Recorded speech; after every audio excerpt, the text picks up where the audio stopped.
The Life and Adventures of Robinson Crusoe, Chapter 11.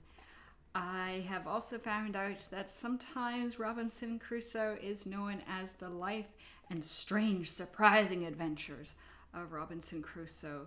I think that is how it may have originally been published, in fact. So over time, its name has been condensed so much so that it's usually just referred to as Robinson Crusoe, and sometimes even just Crusoe.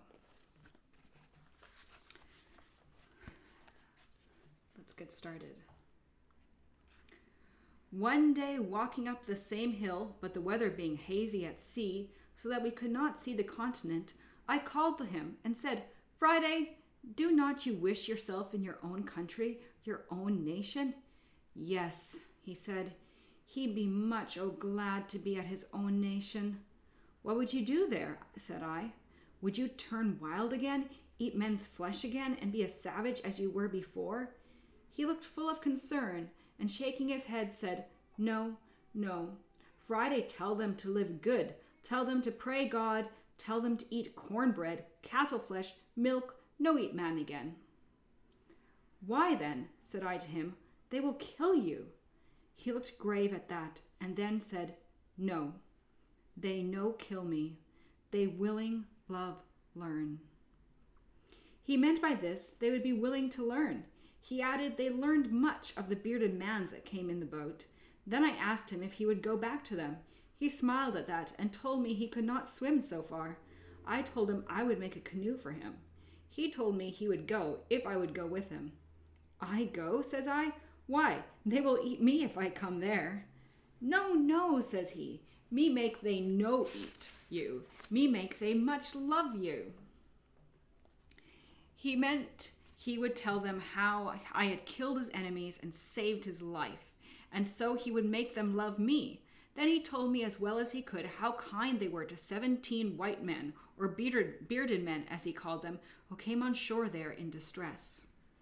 From this time, I confess, I had a mind to venture over and see if I could possibly join these bearded men, who I made no doubt were Spaniards or Portuguese. Not doubting, but if I could, we might find some method to escape from thence, being upon the continent, and a good company together, better than I could from an island 40 miles off the shore on alone without help. So after some days, I told Friday I would give him a boat to go back to his nation, and I took him to my frigate, which lay on the other side of the island, and having cleared it of water, for I always kept it sunk in the water, I brought it out, showed it to him, and we both went into it.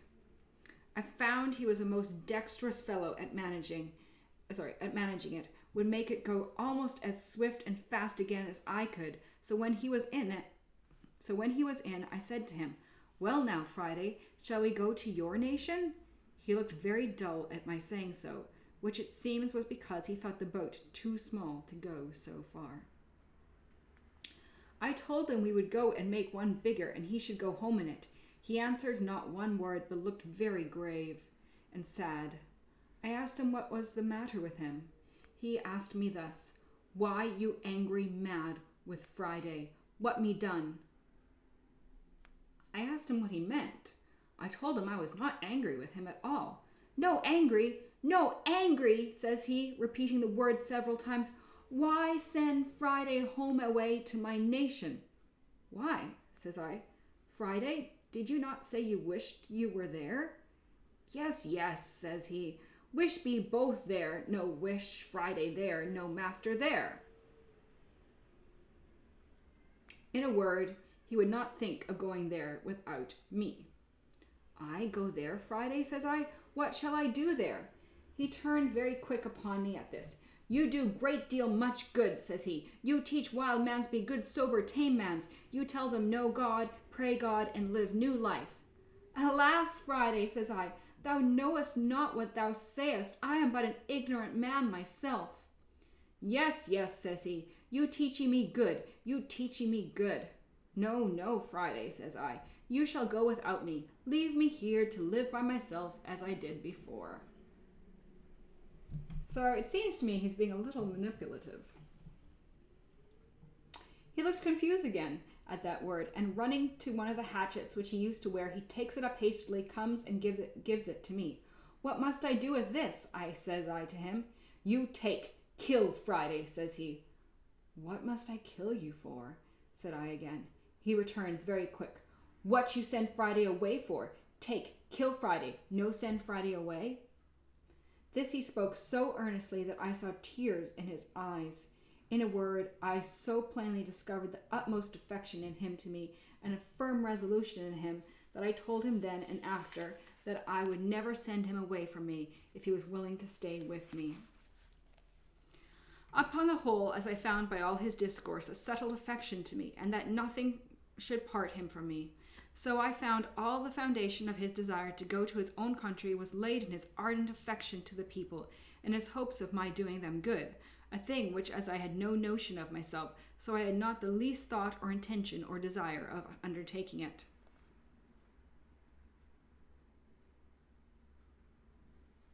Interesting. But still I found a strong inclination to my attempting an escape as above, founded on the supposition gathered from the discourse that there were 17 bearded men there.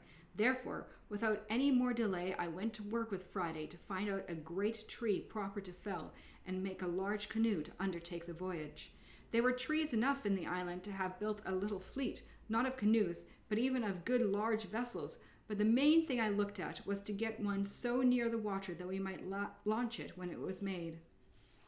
At last Friday pitched upon a tree, for I found he knew much better than I what kind of wood was fittest for it, nor can I tell you to this day what wood to call the tree we cut down.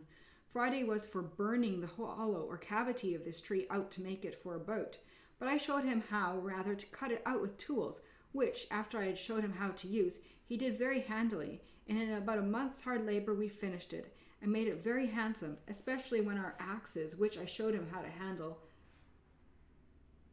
especially when with our axes, which I showed him how to handle, we cut and hewed the outside into the true shape of a boat. After this, however, it cost us near a fortnight's time to get her along, as it were, inch by inch, upon great rollers into the water. But when she was in, she would have carried 20 men with great ease.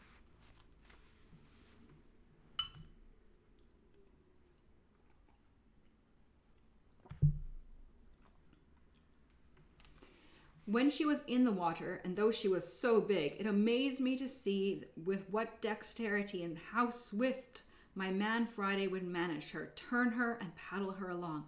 So I asked him if he would, and if we might venture over in her. Yes, he said, he venture over in her very well, though great blow wind. However, I had a farther design that he knew nothing of, and that was to make a mast and sail, and to fit her with an anchor and cable.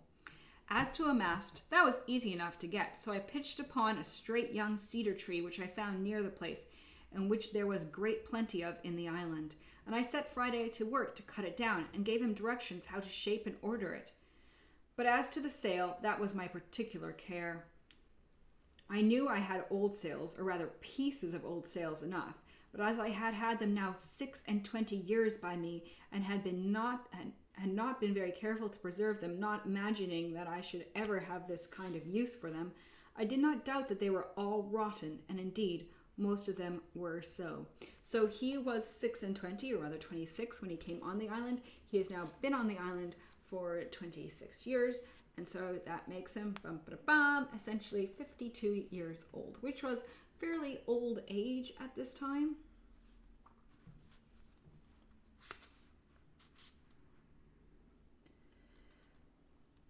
And indeed most of them were rotten. However, I found 2 pieces which appeared pretty good, and with these I went to work, and with a great deal of pains and awkward, tedious stitching, you may be sure, for want of needles, I at length made it a 3-cornered ugly thing, like what we call in England a shoulder of mutton sail, to go with a boom at bottom and a little short sprit at the top, such as usually our ship's longboats sail with, and such as I best knew how to manage, because it was such a one as I had to the boat in which I made my escape from Barbary, as related in the first part of my story.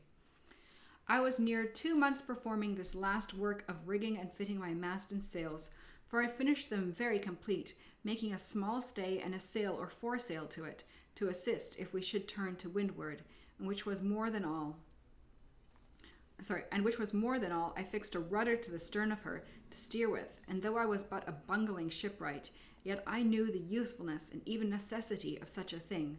I applied myself with so much pains to do it, that at last I brought it to pass, though considering the many dull contrivances I had for it that failed, I think it cost me almost as much labor as making the boat.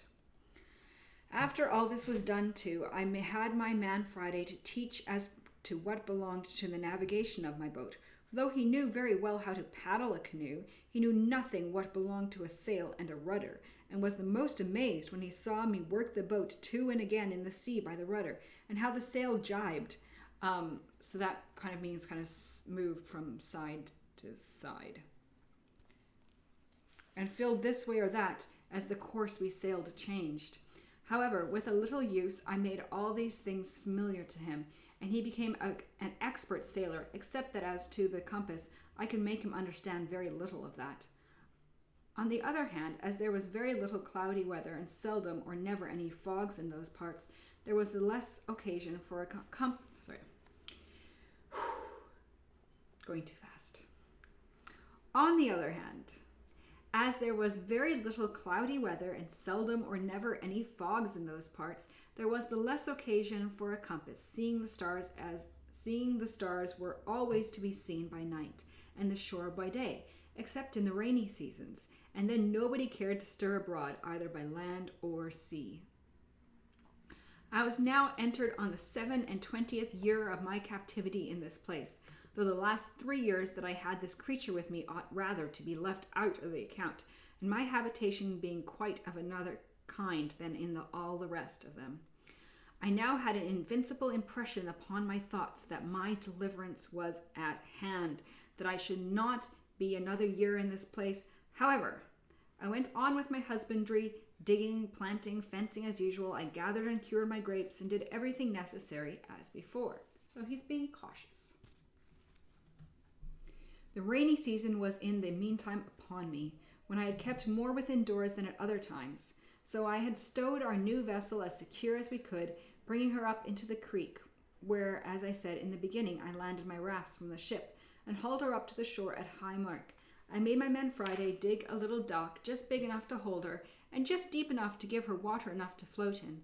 And then, when the tide was out, we made a strong dam across the end of it to keep the water out, so she lay dry as to the tide from the sea, and to keep the rain off, we laid a great many boughs of trees, so thick that she was as well thatched as the house, and thus we waited for the month of November and December, in which I designed to make my adventure. When the settled season began to come in, as the thought of my design returned with the fair weather, I was preparing daily for the voyage, and the first thing I did was to lay by a certain quantity of provisions, being the stores for our voyage, and intended in a week or a fortnight's time to open the dock and launch out our boat. I was busy one morning upon something of this kind, when I called to Friday, and bade him to go to the seashore, and see if he could find a turtle or tortoise, a thing which we generally got once a week, for the sake of the eggs as well as the flesh. Friday had not been long gone when he came running back and flew out over my outer wall or fence, like one that felt not the ground or the steps he set his feet on. And before I had time to speak to him, he cries out to me, "Oh, master! Oh, master! Oh, sorrow! Oh, bad!" "What's the matter, Friday?" says I. "Oh, yonder! There!" says he. "1, 2, 3 canoe! 1, 2, 3!"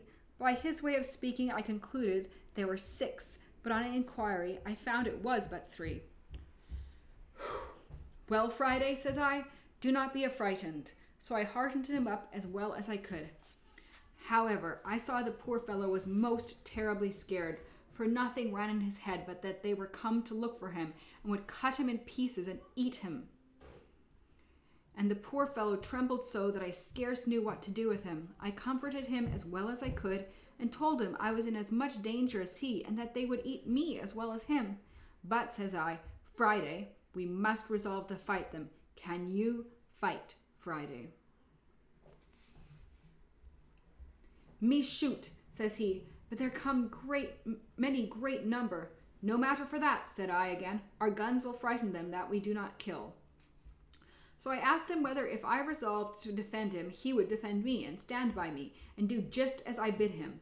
He said, "Me die when you bid die, master." So I went and fetched a good dram of rum and gave him, for I had been so good a husband of my rum that I had a great deal left. When he drank it, I made him take the 2 fowling pieces which we always carried and load them with large swan shot, as big as small pistol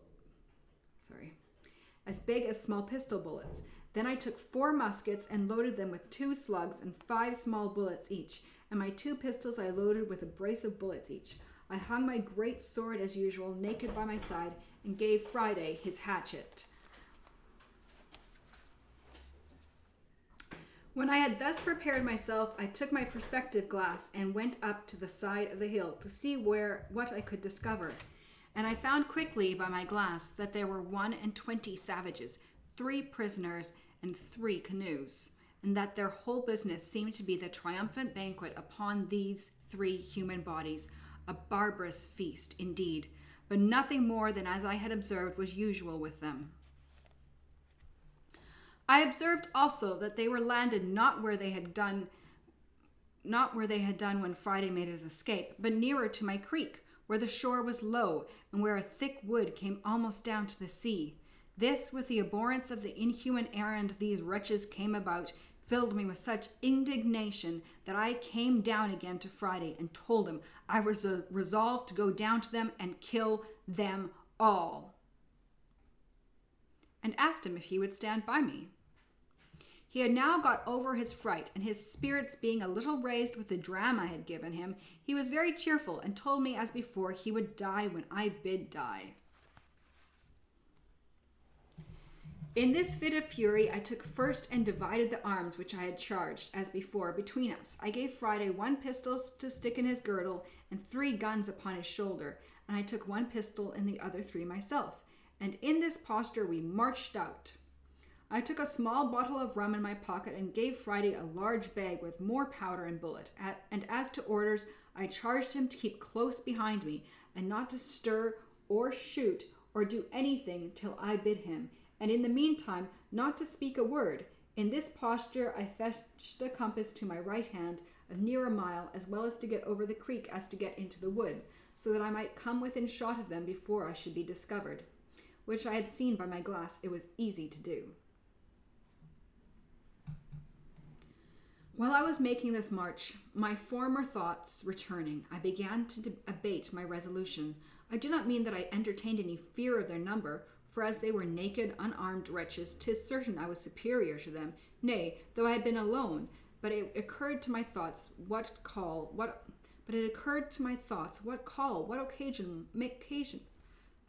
Sorry. Time for a sip of coffee.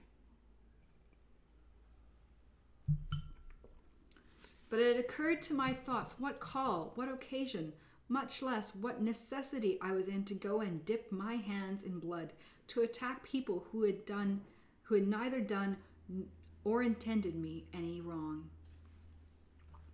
These things were so warmly pressed upon my thoughts all the way as I went, that I resolved I would only go and place myself near them, that I might observe their barbarous feast, and that I would act then as God should direct, but that unless something offered that was more a call to me than I knew of, I would not meddle with them. With this resolution I entered the wood, and with all possible wariness and silence, Friday following close at my heels. I marched till I came to the skirt of the wood, on the side which was next to them. Only that one corner of the wood lay between me and them. Here I called softly to Friday, and showing him a great tree, which was just at the corner of the wood, I bade him go to the tree and bring me word if he could see there plainly what they were doing. He did so, and came immediately back to me, and told me that they might be plainly viewed there, that they were all about their fire eating the flesh of one of their prisoners, and that another lay bound upon the sand a little from them, which he said they would kill next, and which fired all the very soul within me. He told me it was not one of their nation, but one of the bearded men who he had told me of, that came to their country in the boat. I was filled with horror at the very naming the white bearded man, and going to the tree, I saw plainly by my glass a white man who lay upon the beach of the sea with his hands and his feet tied, and that he was an European and had clothes on. There was another tree and a little thicket beyond it, about 50 yards nearer to them than the place where I was, which by going a little way about I saw I might come at undiscovered, and that then I should be within range of them. So I withheld my passion, though I was indeed enraged to the highest degree, and going back about 20 paces, I got behind some bushes, which held all the way till I came to the other tree, and then I came to a little rising ground, which gave me a full view of them, at the distance of about 80 yards. I had now not a moment to lose, for 19 of the dreadful wretches sat upon the ground, all close huddled together, and had just sent the other 2 to butcher the poor Christian, and bring him perhaps limb by limb to their fire, and they were stooped down to untie the bands at his feet. I turned to Friday. Now, Friday, said I, do as I bid thee. Friday said he would. Then, Friday, says I, do exactly what you see me do. Fail in nothing. So I set down one of the muskets and the fowling piece upon the ground, and Friday did the like by his. And with the other musket I took my aim at the savages, bidding him to do the like, then asking him if he was ready. He said yes. Then fire at them, said I, and at the same moment I fired also. Friday took his aim so much better than I, that on the side that he shot, he killed 2 of them and wounded 3 more, and on my side I killed 1 and wounded 2. They were, you may be sure, in a dreadful consternation, and all of them who were not hurt jumped up upon their feet, but did not immediately know which way to run or which way to look, for they knew not from whence their destruction came. Friday kept his eyes close upon me, that as I had bid him, he might observe what I did. So as soon as the first shot was made, I threw down the piece and took up the fowling piece, and Friday did the like. He sees me cock and present. He did the same again. Are you ready, Friday, said I. Yes, says he. Let fly then, says I, in the name of God. And with that I fired again among the mazed wretches, and so did Friday. And as our pieces were now loaded with what I called swan shot, or small pistol bullets, we found only 2 drop, but so many were wounded that they were run about yelling and screaming like mad creatures, all bloody and miserably wounded, most of them, whereof 3 more fell quickly after, though not quite dead. Now, Friday, says I, laying down the discharged pieces and taking up the musket, which was yet loaded. Follow me, says I, which he did with a great deal of courage, upon which I rushed out of the wood and showed myself, and Friday close at my foot. As soon as I perceived they saw me, I shouted as loud as I could, and bade Friday do so too, and running fast as I could, which by the way was not very fast, being laden with arms as I was, I made directly towards the poor victim, who was, as I said, lying upon the beach, between the place where they sat and the sea. The 2 butchers who were just going to work with him had left him at the surprise of our first fire, and fled in a terrible fright to the seaside, and had jumped into a canoe, and 3 more of the rest made the same way. I turned to Friday and bid him step forwards and fire at them. He understood me immediately, and running about 40 yards to be near them, he shot at them. I thought he had killed them all, for I see them all fall of a heap into the boat. Interesting. Bit of a change in tense there. For I see them all fall of a heap into the boat, though I saw 2 of them up again quickly. However, he killed 2 of them and wounded the 3rd, so that he lay down in the bottom of the boat as if he had been dead.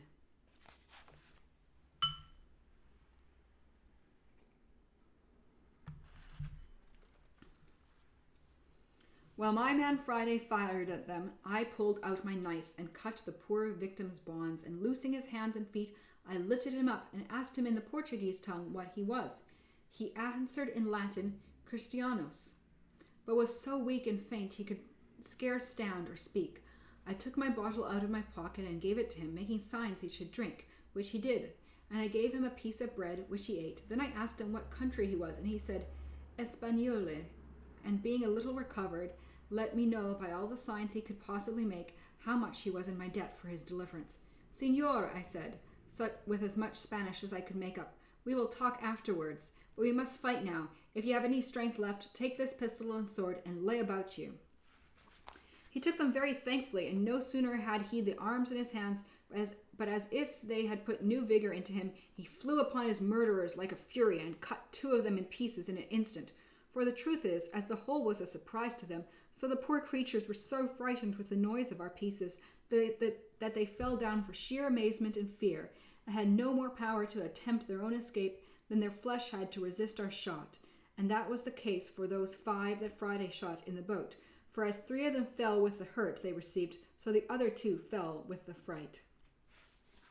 I kept my piece in my hand still without firing, being willing to keep my charge ready, because I had given the Spaniard my pistol and sword. So I called to Friday and bade him run up to the tree from whence we first fired, and fetch the arms which lay there that had been discharged, which he did with great swiftness.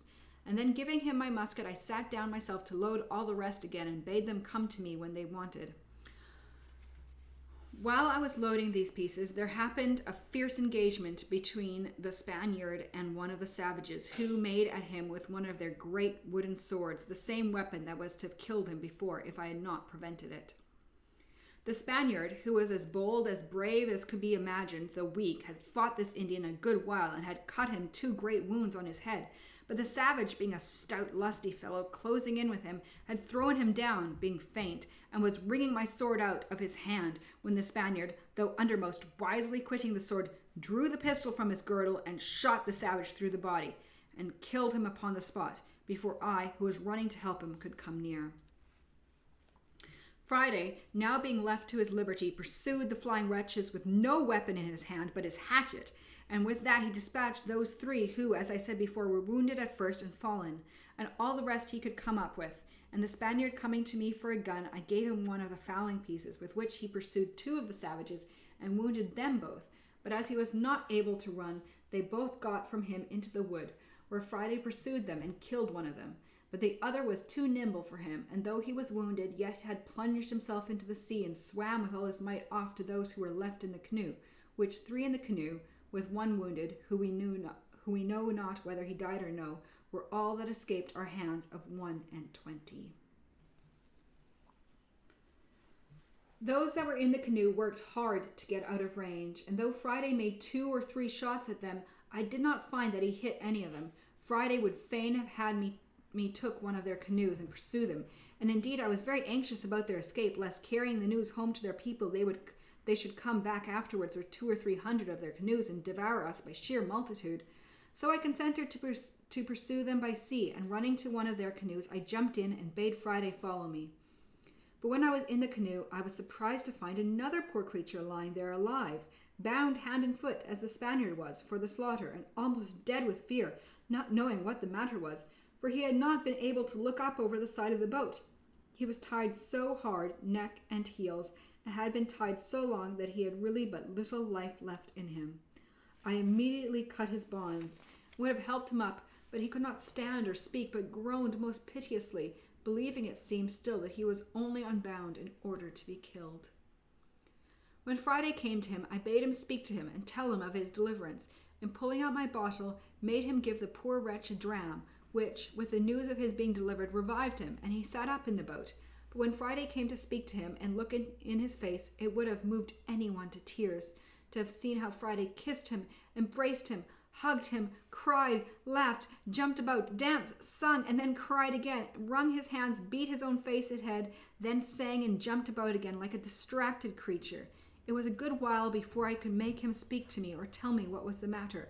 But when he came a little to himself, he told me that it was his father. So we have a reunion. This action put an end to our pursuit of the canoe with the other savages, who were now almost out of sight, and it was happy for us that we did not, for it blew so hard within 2 hours after, and before they could have got a quarter of their way, and continued blowing so hard all night, that from the northwest, which was against them, that I could not suppose their boat, and continued blowing so hard all night, and that from the northwest, which was against them, that I could not suppose their boat could live, or that they ever reached their own coast. But to return to Friday, he was so busy about his father that I could not find in my heart to take him off for some time. But after I thought he could leave him a little, I called him to me, and he came jumping and laughing and pleased to the highest extreme. Then I asked him if he had given his father any bread. He shook his head and said, "None. Ugly dog, eat all up self."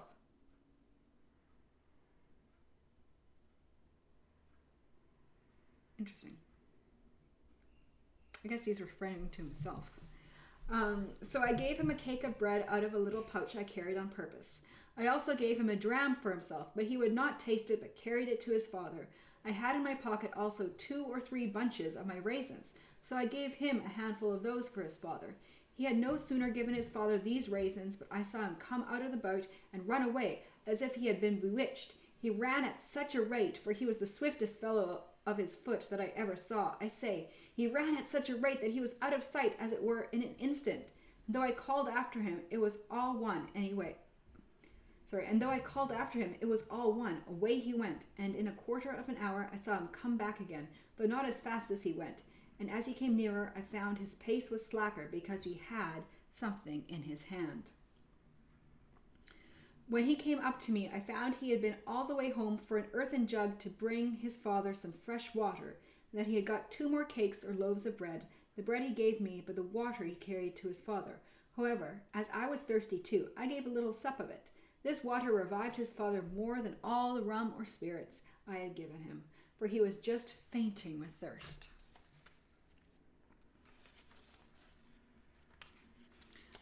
Rum would act as a stimulant, but it is not thirst quenching. Rather, alcohol tends to be dehydrating.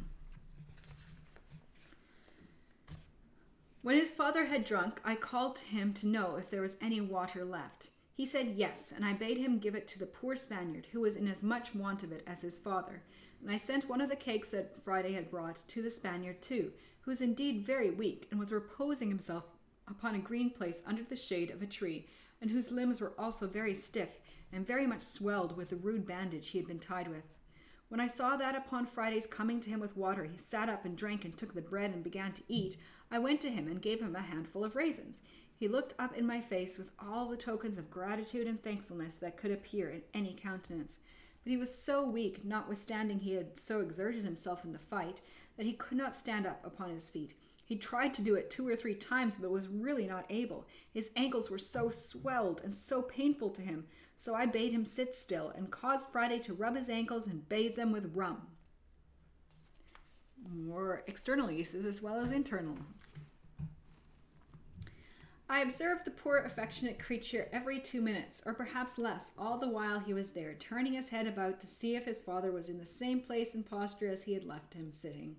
And at last he found he was not to be seen, at which he started up, and without speaking a word flew with that swiftness to him, that one could scarce perceive his feet to touch the ground as he went. But when he came, he only found he had laid himself down to ease his limbs. So Friday came back to me immediately, and I then spoke to the Spaniard to let Friday help him up if he could, and lead him to the boat, and then he should carry him to our dwelling, where I would take care of him. But Friday, a lusty, strong fellow, took the Spaniard up upon his back and carried him away to the boat, and set him down softly upon the side of the canoe, with his feet in the inside of it, and then lifting him quite in, and set him close to his father, and immediately stepping out again, launched the boat off and paddled it along the shore faster than I could walk, though the wind blew pretty hard too. So he brought them both safe into our creek, and leaving them in the boat, runs away to fetch the other canoe.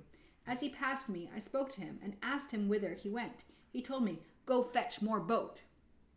So away he went like the wind, for sure never man or horse ran like him, and he had the other canoe in the creek almost as soon as I got to it by land. So he wafted me over, and then went to help our new guests out of the boat, which he did, but they were neither of them able to walk, so that poor Friday knew not what to do. To remedy this, I went to work in my thought, and called to Friday to bid them sit down on the bank while he came to me. I soon made a kind of hand barrow to lay them on, and Friday and I carried them up both together upon it between us. But when we got them to the outside of our wall or fortification, we were at a worse loss than before, for it was impossible to get them over, and I was resolved not to break it down.